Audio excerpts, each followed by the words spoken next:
तो आज का हमारा टॉपिक है व्हाट इज़ फंडामेंटल राइट्स, माने कि मौलिक अधिकार क्या होते हैं।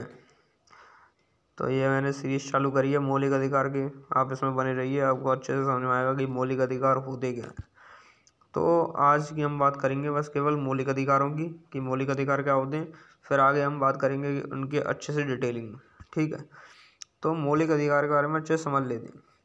तो संविधान में मौलिक अधिकारों का वर्णन जो है भाग 3 के अंदर किया गया है और अनुच्छेद 12 से 35 के बीच में, अनुच्छेद 12 से 35 तक जो है मौलिक अधिकारों का वर्णन किया गया है और भाग 3 के अंदर संविधान में।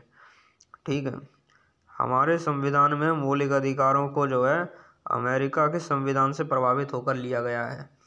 जैसा कि हमें पता है कि हमारा जो संविधान बन रहा था, तो संविधान निर्माताओं ने कम से कम 60 से ज़्यादा देश के संविधानों को रखकर अपने पास उनसे प्रभावित होकर, उनसे प्रेरित होकर हमारे संविधान को बनाया है।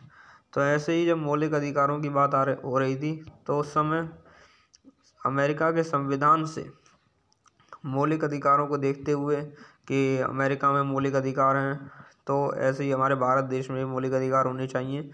तो उन्होंने अमेरिका के मौलिक अधिकारों को से प्रभावित होकर संविधान निर्माताओं ने हमारे देश के संविधान में भी मौलिक अधिकारों को लिया। भाग 3 को संविधान के भारत का मैग्ना कार्टा कहा जाता है। भाग 3 को जो है भाग 3 को जो संविधान का भाग 3 है, उसको भारत का मैग्ना कार्टा के नाम भी दिया गया है। ठीक है, जैसा कि इधर देख सकते हैं, तो इसे भारत का मैग्ना कार्टा भी कहा गया है। ठीक है, यह अधिकार देश में व्यवस्था बनाए रखने एवं राज्य के कठोर नियमों के खिलाफ नागरिकों की स्वतंत्रता की सुरक्षा करते हैं।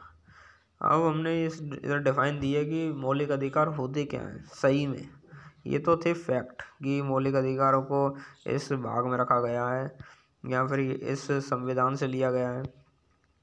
तो हम बात करते हैं मौलिक अधिकार होते क्या हैं। तो यह अधिकार देश में व्यवस्था बनाए रखने और राज्य के कठोर नियमों के खिलाफ नागरिकों की स्वतंत्रता की सुरक्षा करते हैं। माने कि देश, अगर ये मौलिक अधिकार हमारे पास नहीं होंगे तो देश में व्यवस्था नहीं बनी रहेगी, देश में लड़ाई दंगे होंगे, कोई किसी की स्वतंत्रता को हानि पहुंचाएगा, कोई किसी की प्राइवेसी नहीं होगी, कि किसी की निजता होगी नहीं, सब एक दूसरे में दखल देंगे, प्राइवेसी नाम की कोई चीज़ ही नहीं होगी, स्वतंत्रता नाम की कोई चीज़ नहीं होगी, कोई अपने धर्म का पालन नहीं कर पाएगा। ऐसे में जो व्यवस्था, एक देश जो व्यवस्थित रूप में बना नहीं रहेगा। ठीक है, तो देश को अगर व्यवस्थित रूप में बना रहना है तो मौलिक अधिकार, उस देश में मौलिक अधिकारों का होना बहुत ज़रूरी है। ठीक है, और इधर दूसरा बात करिए कि राज्य के कठोर नियमों के खिलाफ हमारे देश का जो शासन प्रणाली है वो हमारे नागरिकों के खिलाफ जो है, हमारे खिलाफ जो है कठोर नियम ना बना सके। ठीक है, तो कठोर नियम ना बना सके कि तानाशाही ना कर सके, इससे बचने के लिए भी जो है स्वतंत्रता का ये जो मौलिक अधिकार है वो हमारी स्वतंत्रता की सुरक्षा करते हैं। ठीक है, यह मूल अधिकार मूल इसलिए भी हैं क्योंकि यह व्यक्ति के चहुंमुखी विकास के लिए आवश्यक है। चहुंमुखी विकास का अर्थ है बौद्धिक विकास से, कि मानसिक तौर पर विकास जो है, शारीरिक तौर पर विकास हुआ, आध्यात्मिक विकास, नैतिक विकास, इनसे। संविधान में 6 मौलिक अधिकार हैं। वैसे तो पहले 7 मौलिक अधिकार थे 1978 से पहले, लेकिन 1978 में 44वां संशोधन जब हुआ तो उसमें संपत्ति के अधिकार को हटा दिया गया मौलिक अधिकारों की सूची में से। अब केवल 6 मौलिक अधिकार हैं, जिनमें समता का अधिकार, स्वतंत्रता का अधिकार, शोषण के विरुद्ध अधिकार, धर्म की स्वतंत्रता का अधिकार, संस्कृति और शिक्षा संबंधी अधिकार, संवैधानिक उपचारों का अधिकार।